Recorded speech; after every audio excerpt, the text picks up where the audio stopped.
ये आकाशवाणी है। अब आप सरफिरोजी से समाचार सुनिए।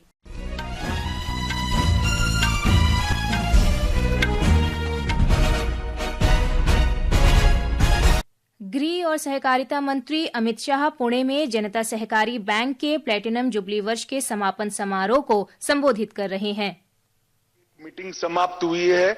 मैं एक शुभ समाचार देना चाहता हूं कि एक प्रकार से हमने 300 करोड़ की जमा राशि अमरेला संगठन में बनाने का, इकट्ठा करने का काम समाप्त कर दिया है और अब ये अमरेला संगठन कोऑपरेटिव बैंकों को हर प्रकार की सहायता देने के लिए सक्षम हो जाएगा। सम्मेलन में महाराष्ट्र, गुजरात और गोवा राज्यों के मुख्यमंत्री, वरिष्ठ मंत्री, केंद्र शासित प्रदेश दादरा और नगर हवेली तथा दमन और दीव के प्रशासक और वरिष्ठ प्रशासनिक अधिकारी भाग ले रहे हैं। श्री शाह ने पुणे में प्रधानमंत्री ग्रामीण आवासीय योजना के दूसरे चरण के लाभार्थियों को स्वीकृति पत्र भी वितरित किए। प्रधानमंत्री नरेंद्र मोदी अगले महीने मॉरिशस के 57वें राष्ट्रीय दिवस समारोह में मुख्य अतिथि होंगे। मॉरिशस के प्रधानमंत्री नवीन रामगुलाम ने मॉरिशस की संसद को संबोधित करते हुए कहा कि श्री मोदी जैसे विशिष्ट व्यक्ति की मेजबानी करना सौभाग्य की बात होगी। उन्होंने भारत और मॉरिशस के बीच मजबूत और स्थायी संबंधों का उल्लेख भी किया।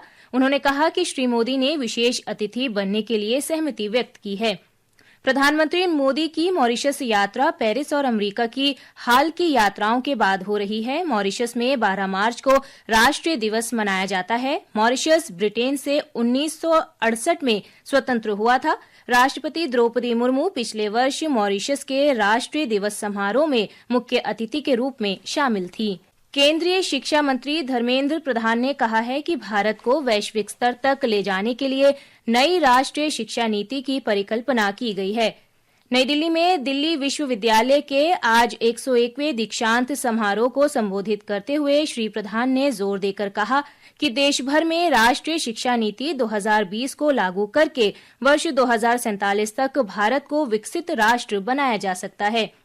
शिक्षा मंत्री ने विद्यार्थियों से आग्रह किया कि वे प्रधानमंत्री नरेंद्र मोदी के विकसित भारत के दृष्टिकोण को आगे बढ़ाएं।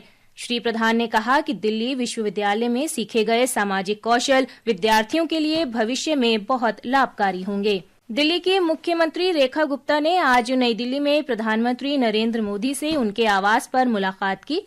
श्रीमती रेखा गुप्ता ने कल राष्ट्रपति भवन में राष्ट्रपति द्रौपदी मुर्मू और उपराष्ट्रपति जगदीप धनखड़ से भी मुलाकात की थी। पूसा कृषि विज्ञान मेला आज नई दिल्ली में शुरू हुआ। 3 दिवसीय मेले का विषय उन्नत कृषि विकसित भारत है। केंद्रीय कृषि और किसान कल्याण मंत्री शिवराज सिंह चौहान ने कार्यक्रम का उद्घाटन किया। इस अवसर पर श्री चौहान ने कहा कि खेती भारत की अर्थव्यवस्था की रीढ़ और जीवन रेखा है। उन्होंने कहा कि सरकार वर्ष 2047 तक भारत को विकसित राष्ट्र बनाने के लिए कृषि के क्षेत्र में लगातार काम कर रही है। श्री चौहान ने कहा कि हमारा मुख्य उद्देश्य है उत्पादन बढ़ाना।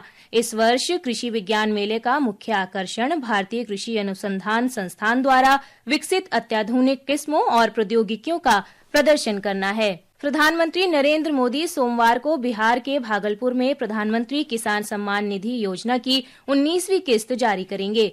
इस योजना के अंतर्गत किसानों को 3 समान किस्तों में वार्षिक 6,000 रुपए दिए जाते हैं। प्रधानमंत्री नरेंद्र मोदी कल सुबह 11 बजे आकाशवाणी पर मन की बात कार्यक्रम में देश विदेश के लोगों के साथ अपने विचार साझा करेंगे। ये मासिक रेडियो कार्यक्रम की 119वीं कड़ी होगी। ये कार्यक्रम आकाशवाणी और दूरदर्शन के समूचे नेटवर्क, आकाशवाणी समाचार वेबसाइट और news on AIR mobile app पर भी प्रसारित होगा। लाहौर में आईसीसी चैंपियंस ट्रॉफी 2025 के चौथे मैच में इस समय इंग्लैंड का मैच ऑस्ट्रेलिया के साथ चल रहा है। ग्रुप बी के इस मुकाबले में इंग्लैंड ने पहले बल्लेबाजी करते हुए ताजा समाचार मिलने तक 21 ओवर में 2 विकेट पर 143 रन बना लिए हैं। टूर्नामेंट में कल दुबई में भारत का सामना पाकिस्तान से होगा। इसके साथ ही ये समाचार बुलेटिन समाप्त हुआ।